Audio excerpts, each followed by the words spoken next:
जो वस्तु देखने में जितनी बेहतर और सुंदर दिखाई देती हो, जरूरी नहीं है कि वो उतनी ही लाभकारी हो। याद रखिए कि सन की 7.5 जा रही है, हर कोई उसी का इंतजार कर रहा था, लेकिन एक मुसीबत जा रही है ना 7.5, तो 2 मुसीबतें आ भी रही हैं। पिशाच योग भी आ रहा है, शनि राहु के साथ हो जाएंगे, और इसके साथ ही साथ आपका मंगली दोष भी 3 अप्रैल 2025 से बन रहा है, क्योंकि मंगल कर्क राशि में आपके 7वें भाव पर आ रहे हैं। तो कहने का तात्पर्य यह है कि 7.5 तो जा रही है, लेकिन 2 मुसीबतें आ रही हैं।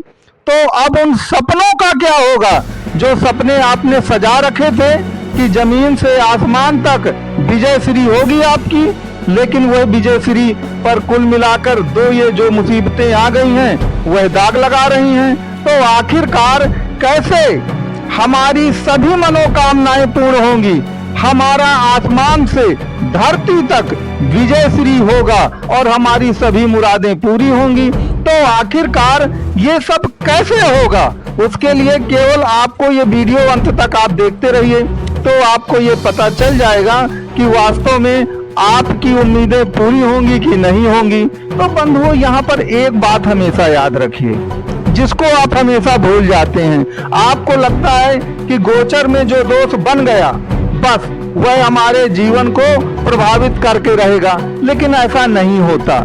देखिए, आपका सबसे प्रमुख है जन्म कुंडली।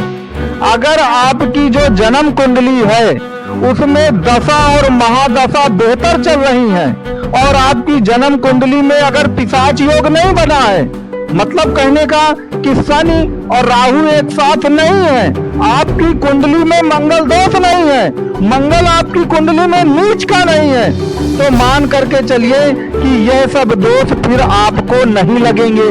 लेकिन अगर गोचर में बन रहा है तो आखिरकार कितना दोष लगेगा।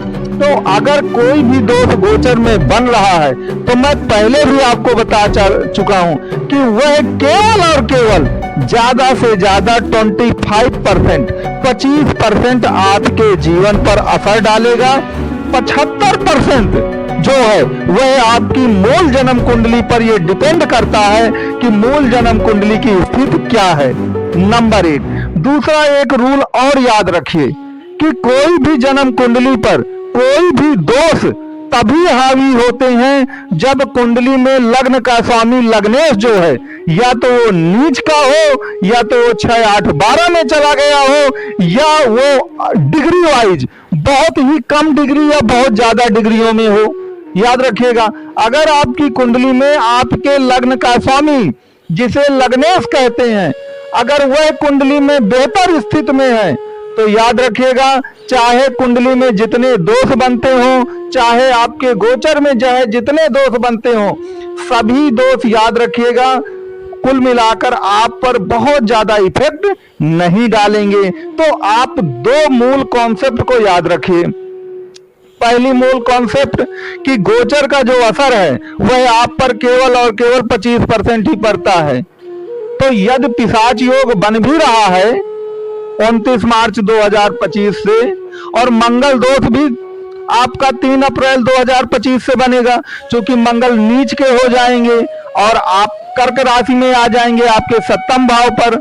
लेकिन अगर आपकी मूल जन्म कुंडली स्ट्रांग है, उसका लग्न का स्वामी लग्नेश बहुत अच्छा हो, आपकी दशा और अंतर दशा बहुत अच्छी चल रही हो, आपकी कुंडली में पिशाच दोष ना हो, मंगल दोष ना हो, तो फिर आपको डरने की कोई जरूरत नहीं है। निश्चित तौर पर आपको कुल मिलाकर जो भी आपने सपने संजो रखे हैं जमीन से आसमान तक के, वह सपने आपके सच जरूर होंगे।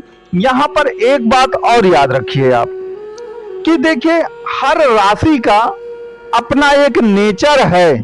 तो यहाँ पर चूंकि हम मकर राशि की चर्चा कर रहे हैं, तो हम अपना फोकस मकर पे ही रखेंगे। अब देखिए, मकर राशि के अगर आप हैं, तो मकर राशि का स्वामी कौन है? मकर राशि का स्वामी शनिदेव है, ये सब कोई जानता है। तो शनिदेव को क्या कहा गया है कुंडली में? शनिदेव को oldest planet of the earth कहते हैं, सबसे बूढ़ा और वृद्ध ग्रह कहा गया है।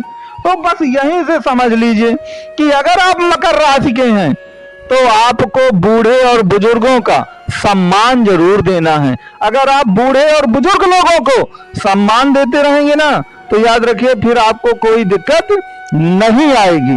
नंबर 2, इसमें याद रखिएगा कि शनि को गरीबी और गरीबों का देवता भी कहते हैं, ये तो आपने सुना ही होगा।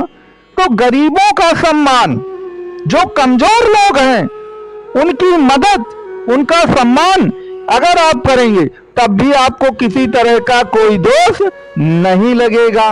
तो ये बात भी आपके समझ में आई होगी। तीसरी बात यहां पर याद रखिएगा कि देखिए शनि क्या करता है, शनि लोगों में चिंता, भय, शोक, इनसिक्योरिटी पैदा करता है। तो इससे क्या होता है चिंता, भय, शोक से? चिंता, भय, शोक आपके हृदय पर सबसे पहले कुठाराघात करता है। हृदय का तात्पर्य आपका मन और दिल। तो मन और दिल किसको कहते हैं? चंद्रमा को। और आप तो जानते हैं कि शनिदेव अगर किसी का सबसे बड़ा शत्रु है तो वह आपके चंद्रमा का ही है। तो चंद्रमा क्या है? चंद्रमा को निद्रा कहते हैं।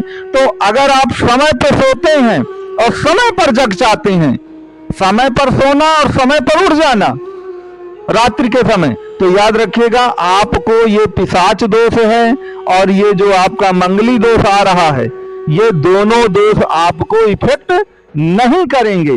लेकिन अगर आप सारी रात मोबाइल चलाते रहेंगे, जगते रहेंगे, तो फिर आप मान लीजिएगा कि चाहे आपकी कुंडली स्ट्रांग भी हो, अच्छी दशाएं भी चल रही हो, तब भी आपको दिक्कतें आने वाली हैं। क्योंकि जो मकर राशि है आप उसका कुल मिलाकर एटमॉस्फियर तो जाने। और यहां पर यह भी याद रखिए कि मकर राशि वालों को काला और नीला, ये 2 रंगों का प्रयोग बहुत नहीं करना चाहिए। ये ध्यान दीजिएगा, जो मैंने बताया कि काले और नीले रंग का बहुत प्रयोग मत करिए। और देखिए शनि को क्या कहा गया? शनि को गरीबी के साथ साथ दरिद्रता भी कहा जाता है। तो अगर आप साफ सफाई रखते हैं पूरी तरह से, नीट एंड क्लीन रहते हैं पूरी तरफ से, तो ये सारे दोष जो है ना वो चुटकियों में आपका खत्म हो जाएगा। ये याद रखिएगा, ये आपको कहीं यूट्यूब में या पुस्तकों में नहीं मिलेगा, ये सब रिसर्च का विषय होता है।